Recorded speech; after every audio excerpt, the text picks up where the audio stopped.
Oke teman-teman, di sini ada soal TWK, RBB BUMN, FR dari peserta tahun lalu. Kita bahas semuanya ya. Nah, bagi teman-teman yang mau soalnya, langsung aja kalian ke grup ini. Ini sudah 22.000 lebih members yang belajar ataupun gabung di RBB BUMN 2025.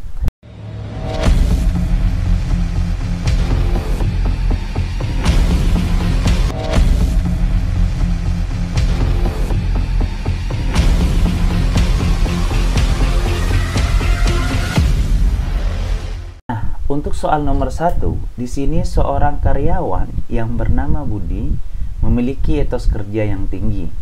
Ia selalu bekerja dengan giat dan sungguh-sungguh.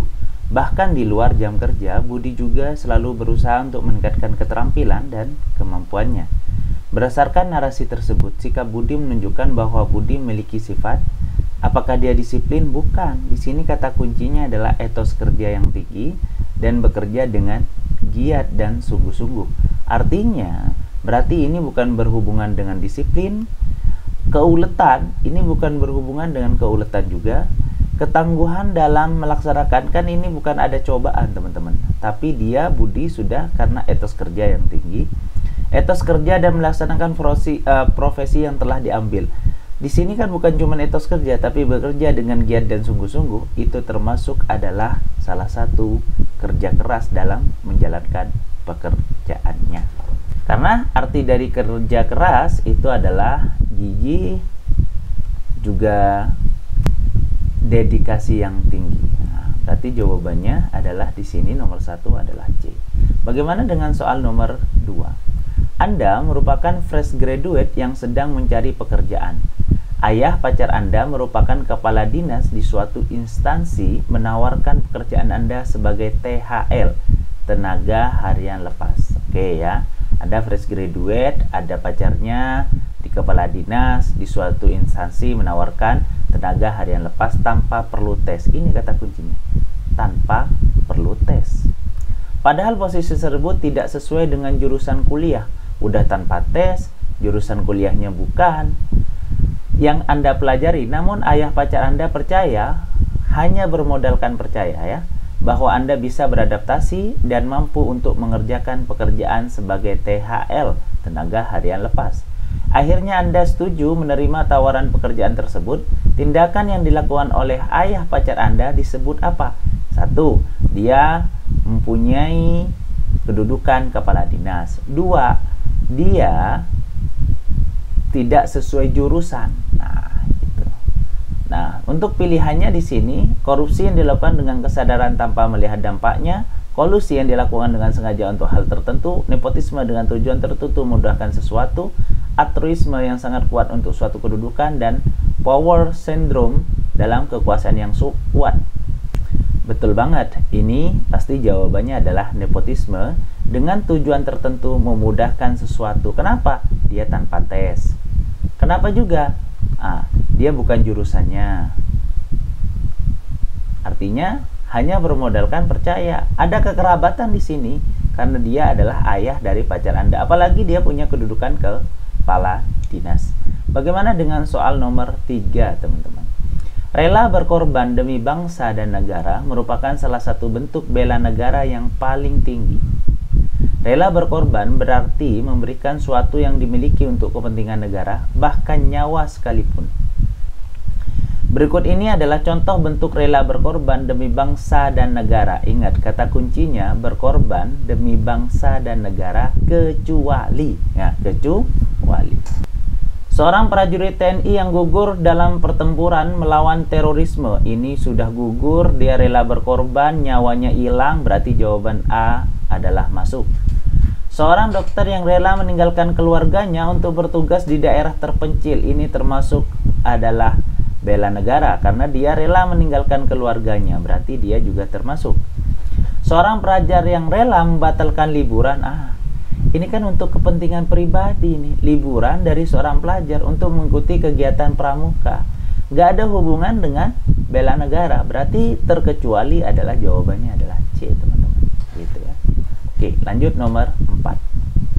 Pertahanan. Oke, saya zoom out, ini sepertinya nomor 4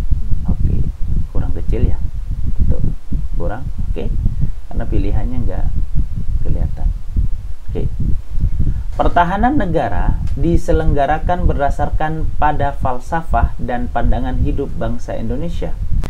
Hal tersebut bertujuan untuk menjadi keutuhan dan tetap tegaknya NKRI yang berdasarkan Pancasila dan Undang-Undang 1945.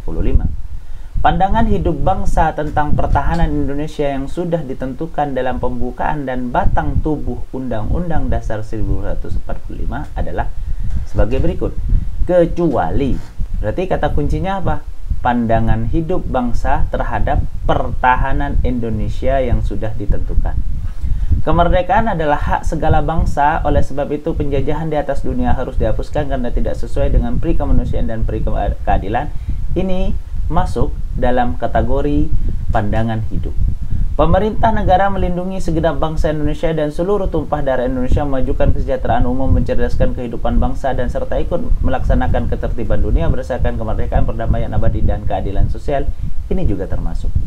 Perjuangan pergerakan kemerdekaan Indonesia telah sampailah kepada saat yang berbahagia dengan selamat sentosa mengantarkan rakyat Indonesia ke depan pintu gerbang kemerdekaan Indonesia yang merdeka, bersatu, berdaulat, adil, dan makmur. Perhatikan teman-teman. Ketika kalian perhatikan, di sini kan pengennya falsafah atau pandangan. Falsafah atau pandangan hidup bangsa terhadap pertahanan Indonesia. Ingat. Tapi, kalau perjuangan pergerakan kemerdekaan Indonesia ini proklamasi, teman-teman.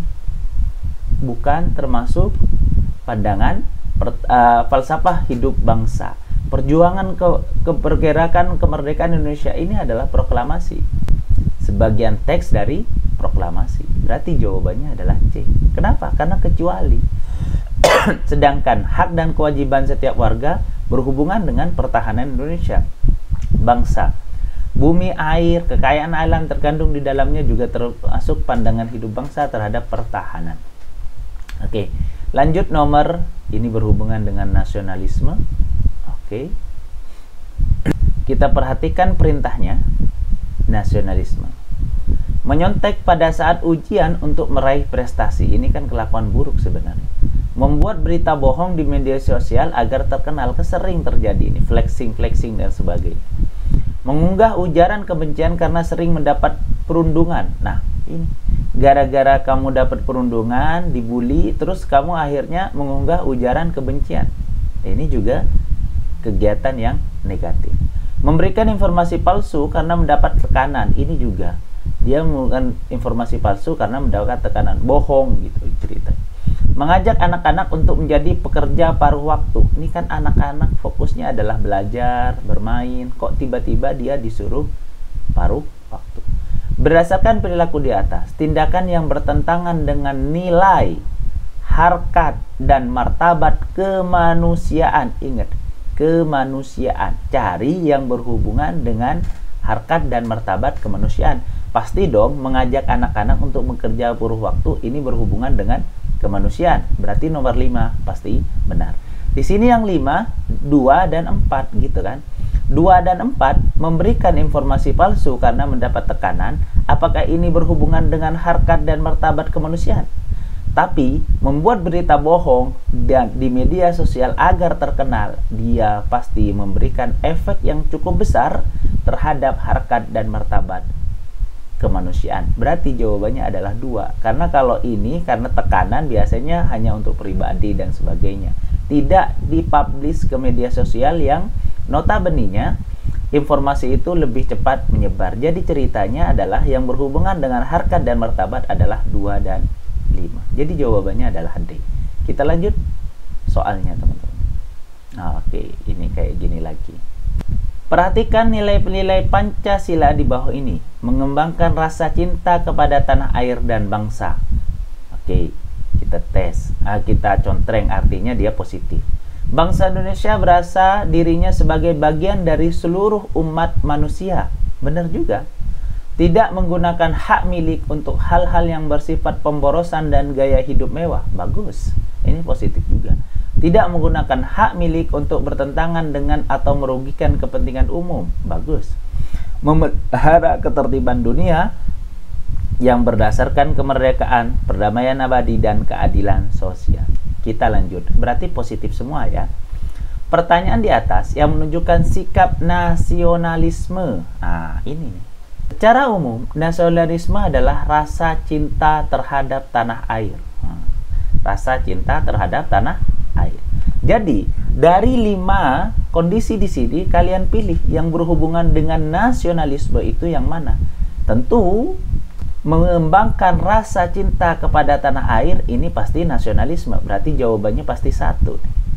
Berarti antara 1 dan D. 3 dan 5 langsung kita cek. Tidak menggunakan hak milik untuk hal yang bersifat pemborosan dan gaya hidup mewah, ini kan sebenarnya bukan masalah nasionalisme, tapi ini adalah penghematan atau yang sekarang disebutnya dengan penghematan anggaran. Memelihara ketertiban dunia dan berdasarkan kemerdekaan, perdamaian abadi dan keadilan sosial, ini dengan cara memelihara berarti dia cinta terhadap tanah air, artinya apa? Dunia itu tertib, tidak ada perang dan sebagainya. Berarti jawabannya adalah 5.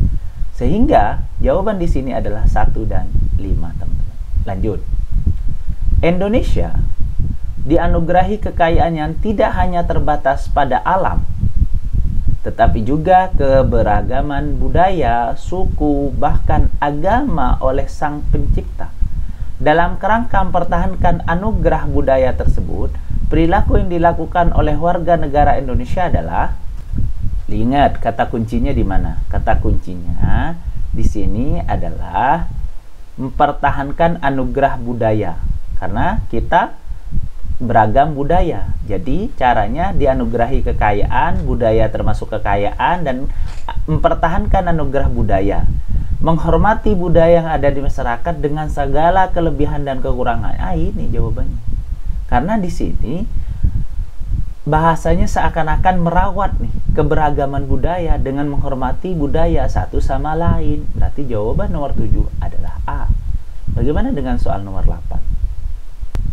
Undang-Undang NKRI 1145 pasal 281 ayat menyebutkan bahwa setiap orang wajib menghormati HAM, hak asasi manusia, dalam tertib kehidupan bermasyarakat, berbangsa, dan bernegara. Dari bunyi pasal tersebut, perilaku yang mencerminkan sikap kesadaran nasionalisme. Jadi ada rasa cinta tanah air, ada di sini menghormati hak asasi manusia, berarti ada HAM, ada nasionalisme. Nah, mencerminkan sikap kesadaran terhadap rasa cinta tanah air dengan kondisi HAM.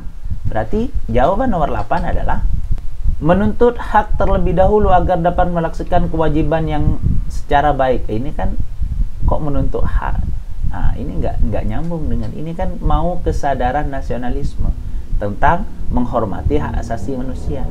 Melaksanakan kewajiban dengan harapan akan mendapatkan hak. Jadi ada maunya nih kalau dinalar. Aku mau ngerjain itu kalau ini, kan semacam itu. Aku mau ini, tapi nanti kamu kasih ini. Itu kalau nomor A. Menyadari bahwa di dalam hak orang ada kewajiban kita yang harus dilaksanakan, seperti halnya kayak zakat dan sebagainya. Ini termasuk rasa cinta tanah air, kayak bayar pajak. Ini kan menyadari di dalam hak orang ada kewajiban kita yang harus dilaksanakan. Artinya di sini berhubungan dengan nasionalisme, rasa cinta terhadap tanah air, tapi juga berhubungan dengan menyadari bahwa di dalam hak orang lain ini menghormati hak asasi manusia. Nah, kalau apa dengan D, menyadari bahwa setiap orang punya kemampuan. Ini kan berhubungan hanya kemampuan. Menghafal tentang rumusan hak apa aja, cuman menghafal. Jadi jawaban di sini adalah C, teman-teman. Sampai jumpa di pembahasan berikutnya. Terima kasih banyak dan assalamualaikum warahmatullahi wabarakatuh.